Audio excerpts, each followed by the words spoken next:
Everyone, welcome back to the channel. तो इस video में ये वीडियो बहुत छोटा सा होगा क्योंकि इसमें हम देख रहे होंगे सिर्फ LAQ वाले वायरसेस जो हमारी यूनिवर्सिटी पॉइंट ऑफ व्यू से इम्पॉर्टेंट है। ठीक है, कुछ 5-6 वायरसेस ही है जो हमारी यूनिवर्सिटी पॉइंट ऑफ व्यू से इम्पॉर्टेंट है इस पर्टिकुलर माइक्रोबायोलॉजी के ईयर में।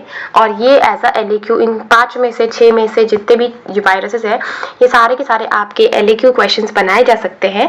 और एक इम्पॉर्टेंट चीज़ जो है, इसके अलावा कुछ वायरसेस पे ऐसे क्यों पूछा जाता है, बट हमको एज अ लॉन्ग आंसर पहले प्रिपेयर करना है।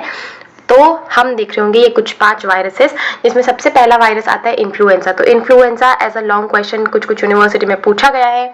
इट इज़ वेरी इंपॉर्टेंट कि आप इन्फ्लुएंजा को as a long answer question complete करके जाएंगे, प्रिपेयर करके जाएंगे।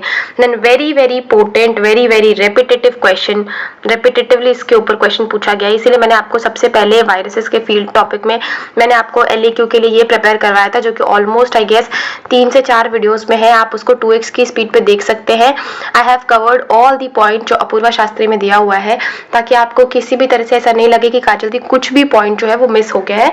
हमने सब इंट्रोडक्शन से लेकर एपिडेमियोलॉजी से लेकर जो उसका लैब डायग्नोसिस है, उसका ट्रीटमेंट है, जितना भी है हमने इस पर्टिकुलर HIV का खत्म कर दिया है, ताकि कोई दिक्कत नहीं हो। Rhabdo virus is again an important LAQ question. Rhabdo virus एक अच्छा LAQ बनाया जाता है। आप HIV, रैप्टो और हेपेटाइटिस को तो जरूर ही ऐसे LAQ प्रिपेयर करके जाएंगे। हेपेटाइटिस भी मैंने आपको बताया, हेपेटाइटिस में तो डिफरेंसेस भी पूछ लिए जाते हैं। इसके अलावा इसमें कौन सा एंटीजन, कौन सा एंटीबॉडी मिलता है, ये भी एक बहुत फ्रीक्वेंट, बहुत रिपीटेडली आस्क्ड क्वेश्चन है। देन एक another is dengue virus. Dengue virus ऐसा SAQ फ्रीक्वेंटली पूछा जाता है। ठीक है, डेंगू के clinical features are very important when it comes to microbiology. ठीक है, इसके क्लिनिकल फीचर्स हमारे लिए इंपॉर्टेंट हो जाता है। इसका जो हमारा लैब डायग्नोसिस है वो बहुत इंपॉर्टेंट हो जाता है। बाकी ट्रीटमेंट तो कुछ खास इसका है नहीं इधर, और ज़रूरत भी नहीं होती इतनी, लेकिन ये अगेन इंपॉर्टेंट टॉपिक है। तो लॉन्ग आंसर के लिए हम इन्फ्लुएंजा, HIV, रेप्टो, हेपेटाइटिस और डेंगू पढ़ के जाएंगे। इसके अलावा शॉर्ट में कभी कभी HSV भी पूछ लिया जाता है, साइटोमेगैलो वायरस भी पूछ लिया जाता है, लेकिन हम लॉन्ग आंसर के लिए इनको प्रिपेयर करेंगे। ठीक है, अब एक इंपॉर्टेंट चीज़ जो मतलब मुझे शायद कहीं बताना था, आई जस्ट फॉरगॉट इट। तो आपको जो 2 इंपॉर्टेंट टॉपिक और करके जाना है, एक है हाइड्राइड सिस्ट, जो कि आपको SAQ में पूछा जाता है, बहुत फ्रीक्वेंट है। This is very frequent, very frequent question, और आपसे वाइवा में भी पूछ लेते हैं बहुत बार।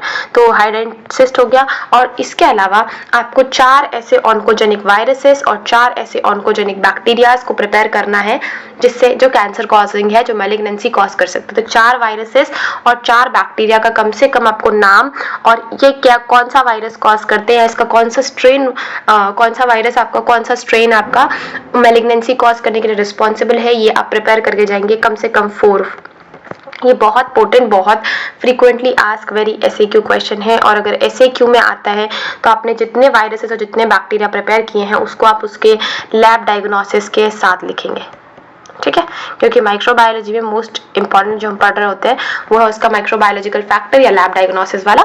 तो आप ये प्रिपेयर करके जाएंगे। तो ये 5 आप as a long answer prepare करेंगे। इसके अलावा HSV प्रिपेयर करेंगे as a short answer, cytomegalo virus prepare करेंगे एज अ शॉर्ट आंसर, और बाकी हाइड्राइड सिस्ट और oncogenic viruses and oncogenic bacteria को भी आप साथ में प्रिपेयर करके जाएंगे फॉर योर एग्जामिनेशन। ठीक है, तो इस वीडियो के लिए इतना ही बताना था। अब हमारे पास बच गया एक important topic, that is all the bacteria, जो हमारी यूनिवर्सिटी में बहुत फ्रीक्वेंटली पूछे गए हैं।